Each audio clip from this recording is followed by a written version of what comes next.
Hello students, myself Manoj Kumar Sharma, Assistant Professor for Dar Management Training Institute, Kwatika. Students, today we will be teach about the development of language.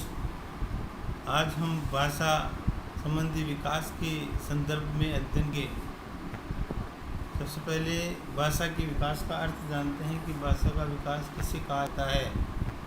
भाषा का विकास भाषा ही एकमात्र तथ्य है जिसके माध्यम के द्वारा एक व्यक्ति दूसरे व्यक्ति से विचारों का सहज रूप से जान सकते हैं, आदान प्रदान कर सकते हैं, वह अपनी आवश्यकताओं की पूर्ति के लिए दूसरे व्यक्तियों के साथ संबंध स्थापित कर सकते हैं एवं मानवता को पल्लवित करने के लिए क्रियाशील रहते हैं। दूसरी भाषा में अगर ये कहा जाए तो भाषा व्यवहार को प्रदर्शित करने का ऐसा तरीका है जो बहुत ही हमारे समाज में सभ्य माना जाता है। जो जितनी सभ्यता से जो है भाषा का प्रयोग करता है वह व्यक्ति उतना ही सम्मानित होता है, ये कहा जाता है। तो इस बाद में हम इसकी परिभाषाएं जानते हैं कि इसकी भाषा के विकास की परिभाषाएं क्या क्या है। तो सबसे पहले देखिए विद्यार्थियों, जब हम इसकी परिभाषा की बात करते हैं तो सबसे पहले हरलॉक की परिभाषा हमारे सामने आती है कि भाषा दूसरों के साथ विचारों का आदान प्रदान करने की योग्यता है। जब व्यक्ति एक दूसरे से जो है वार्तालाप करता है, किसी भी संदर्भ में अपनी आवश्यकताओं को प्रकट करता है या वह दूसरा व्यक्ति अपनी आवश्यकताओं को प्रकट करता है, साथ में ही उनकी सहमति बनती है ये और उनके बीच में एक सामंजस्य स्थापित होता है, तो ये सब कुछ भाषा के माध्यम से ही जो है संभव हो पाया है। विद्यार्थियों, प्राचीन काल में भाषा नहीं थी। जंगल में रहने वाली प्रजातियां जो है संकेतों के रूप में, ध्वनि संकेतों के रूप में अपने विचारों का आदान प्रदान किया करती थी। जब वो शिकार के लिए जाते थे तब भी वह जो है एक दूसरे से इंडिकेशन लैंग्वेज यानी सांकेतिक भाषा में ही बात किया करते थे। प्राचीन काल में वेदों की संरचना के पश्चात में भाषा का एक विकास क्रम व्यक्तियों के सामने आया है और इसके बाद ही वो इसको समझने और जानने लगे हैं। विद्यार्थियों, अब हम बात करेंगे भाषा के विकास के अंगों के बारे में कि भाषा के विकास के अंग कौन कौन से हैं। अंग का तात्पर्य मैं आपको स्पष्ट कर दूं कि भाषा विकास के अंग शारीरिक एवं मानसिक शक्तियाँ जो विकास पर आश्रित हैं। जब मानसिक क्रियाएं, संवेदनाएं, प्रत्यक्षकरण, ध्यान, स्मृति, कल्पना, तर्क, निर्णय आदि विकसित होती है तभी भाषा का विकास होता है। बिना ऐसे भी कहा जाता है कि बिना विवेक के भाषा का विकास भी संभव नहीं है। भाषा को पहचानने के लिए ज्ञान की आवश्यकता होती है, सक्रिय ज्ञानेंद्रियों की आवश्यकता होती है, तर्क की आवश्यकता होती है, कल्पना की आवश्यकता होती है, ध्यान की प्रत्यक्षकरण की आवश्यकता होती है और इस प्रकार से वह इतने गुण होने के बाद वह भाषा के विकास के अंग के बारे में परिचित हो सकता है। अब हम बात करेंगे विद्यार्थियों, इसके बाद में इसका दूसरा अंग है कि सुनकर बातों को समझना। तो जब बालक श्रवण शक्ति उसकी विकसित होती है और वह दूसरों के द्वारा उच्चारित की हुई बोली भाषा को समझने लगता है, यानी कोई बात बता रहा है और उसको ध्यान से उसने समझ लिया, किसी विषय वस्तु के बारे में बता रहा है और वो समझ गया, गणित के बारे में बता रहा है और वो उनके सूत्रों को जान गया, इतिहास के बारे में समझा रहा है और वो उसके तथ्यों को समझ गया। तो इस प्रकार से केवल वह सुनकर जो है ज्ञान को ग्रहण कर लेता है और इसके बाद में शब्दों का एकाग्र बनकर शब्दों का श्रवण करता है, क्योंकि श्रोता सुनना एक प्रकार का कौशल माना गया है कि पहले बात को अच्छी तरह से सुनकर समझकर और लिखकर और उसको स्मृति में लाया जा सकता है और अभ्यास हो जाने पर ये अंशों के सहयोग के रूप में उसका तात्पर्य और अर्थ समझने लगता है कि कौन क्या कह रहा है, कौन क्या नहीं कह रहा है, कौन गलत बात कह रहा है, शब्द कौन से होते हैं, अच्छे शब्द कौन से होते हैं, शब्दों की पहचान होती है और उसका शब्दकोश भी विकसित होने लगता है। इस प्रकार से यह भाषा विकास का प्रथम अंग है। अब दूसरे अंग की बात करते हैं कि ध्वनि पैदा करके भाषा बोलना। पहले प्राचीन काल में जंगलों में रहने वाली प्रजातियां जब भाषा का विकास नहीं था तो एक दूसरे को ध्वनि के माध्यम से संकेत दिया करते थे और संकेत देकर ही एक दूसरे को वह जो है अपने विचारों को व्यक्त किया करते थे। लेकिन अब ध्वनि पैदा करके बोलने का तात्पर्य आधुनिक काल में बालक अपने मुंह से अनेक कवियों को जैसे ताल, ओष्ठ, जीभ, कंठ आदि को संतुलित करता है, नियंत्रित कर लेता है और इन अंगों को संतुलित एवं नियंत्रण करने में समर्थ हो जाता है। क्योंकि कई भाषा के उच्चारण में ओष्ठ की भी आवश्यकता पड़ती है। कुछ दंत से बोले जाते हैं शब्द, कुछ ओष्ठ से बोले जाते हैं, कुछ जो है मूर्त से बोले जाते हैं। अलग अलग ध्वनियाँ हमारे मुख के अलग अलग जो है ध्वनि यंत्रों के माध्यम से ही निकलती है और उसको वह ठीक अगर अभिव्यक्त कर पाता है और उसमें अगर सामर्थ्य होता है तो दूसरा व्यक्ति सामने वाला उसके उच्चारण को समझता है। इसके बाद में अक्षर ज्ञान का तात्पर्य है कि ध्वनि के निर्धारित अक्षरों के प्रतीकों को सीखने लगता है, शब्दों को पहचानना, उसकी ध्वनि बोलना, शीघ्र पढ़ना, उसका अधिगम करना।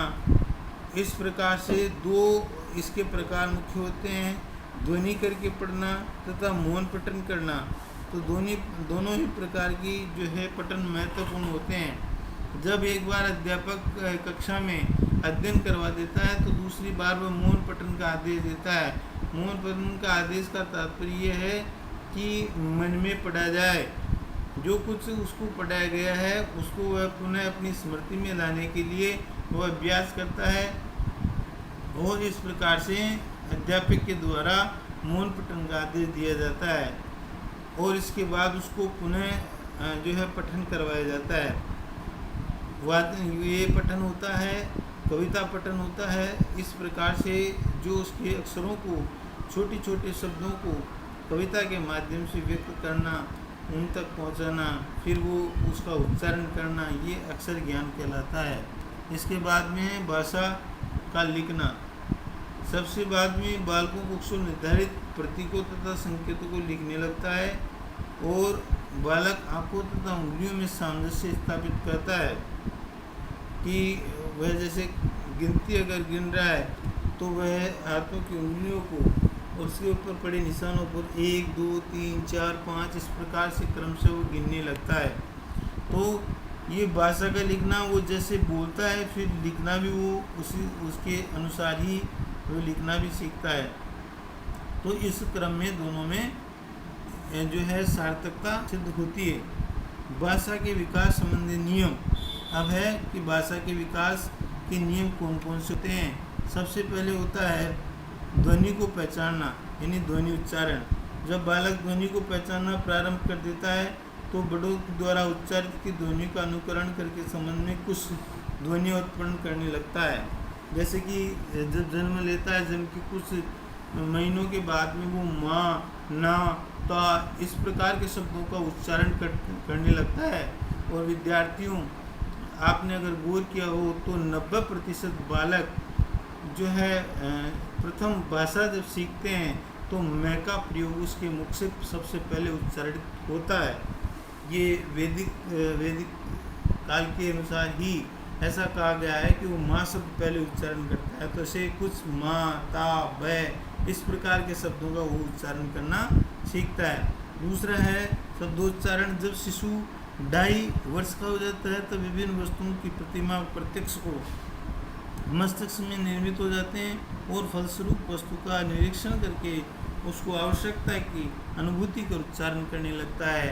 कि जैसे कोई गिलास पड़ा हुआ हो, जैसे कोई कटोरी पड़ी हुई हो, जैसे कोई बर्तन पड़ा हुआ हो, तो उसको देखकर वह स्मृति में लाता है कि इसके माध्यम से पानी पिया जाता है, इसके माध्यम से खाना खाया जाता है। क्योंकि वह इस प्रकार से देखता है और वह अनुकरण करने की कोशिश भी करता है। इसके बाद में वाक्यों का प्रयोग। जब शिशु 2.5 या 3 वर्ष का हो जाता है तब वह छोटे छोटे वाक्यों का उच्चारण करने लगता है। ज़्यादा बड़े वाक्यों का वो उच्चारण नहीं कर पाता है, लेकिन फिर भी छोटे छोटे वाक्यों का उच्चारण करना सीख लेता है और वह उच्चारण किए गए शब्दों को जो है उसके माध्यम से अपने माँ को, पिता को और अपने परिवार वालों को उस संबंध में वो समझा सकता है। इसके बाद में है ध्वनि को पहचानता है और इसके बाद है लिखित भाषा का प्रयोग। लिखित भाषा का प्रयोग का तात्पर्य है कि 5 वर्ष का जब बालक हो जाता है तो भाषा का उच्चारण के साथ साथ में वो लिखने भी लग जाता है। लिखने की उसकी मानसिक क्रियाएं, हाथ आँख क्रियाएं सामंजस्य स्थापित करनी पड़ती है, जिससे ज्ञानेंद्रियों को एकत्रित करना पड़ता है। दिमाग में क्या है, फिर वो उसको स्मृति में आता है, फिर उसको वह लिखता है, लिखते समय वो देखता है, देखने के बाद उसको बोध होता है कि वो उसके द्वारा लिखे गए शब्द सही हैं या गलत हैं। तो इस प्रकार से विद्यार्थियों उसमें लिखित भाषा का प्रयोग होता है। और आखिरी है इसमें भाषा विकास की पूर्णावस्था। जब बालक बाल्यावस्था में पहुंच जाता है, भाषा को समझ लेता है, बोलता भी है, पढ़ता भी है, समाचार पत्रों को भी वाचन करता है, दूसरे परिवार के द्वारा बताई गई बातों को समझता है, समाज के द्वारा बताई गई बातों को समझता है, वह आने वाले प्लेटों को देखकर वो समझता है, वह किसी के आधारित हुई सभाओं को देखकर वह समझता है कि किस संबंध में बोला जा रहा है। तो ये इस प्रकार से धीरे धीरे उसके बाल्यावस्था तक आते आते वह इस प्रकार से भाषा का विकास, यदि वह मानसिक और शारीरिक रूप से बिल्कुल संतुलित बालक है, किसी प्रकार की कोई कमी नहीं है, निर्योग्यता नहीं है, किसी प्रकार की कोई कमी नहीं है, शारीरिक दोष नहीं है, मानसिक दोष नहीं है, तो वह भाषा को निश्चित रूप से बाल्यावस्था तक पूर्ण होते होते वह अच्छी तरह से उसको पकड़ लेता है। क्योंकि कई बालक ऐसे होते हैं जो 10 वर्ष के हो जाते हैं, कक्षा 5 में पढ़ते हैं, 6 में पढ़ते हैं, लेकिन उनको हिंदी को जो है किताब पढ़ना नहीं आता, अंग्रेजी किताब पढ़ना नहीं आता। कारण क्या है कि उनकी मानसिक बुद्धिमत्ता का स्तर कमज़ोर होता है। लेकिन मैं बात कर रहा हूँ उन विद्यार्थियों की जो विद्यार्थी मानसिक तथा शारीरिक दोनों रूप से उनका बहुत ही संतुलित और जो मजबूत रहते हैं, और किसी प्रकार के उनमें कमी नहीं होती है। एक नए सिद्धांत के साथ में फिर से मिलेंगे, तब तक के लिए हैव ए नाइस डे।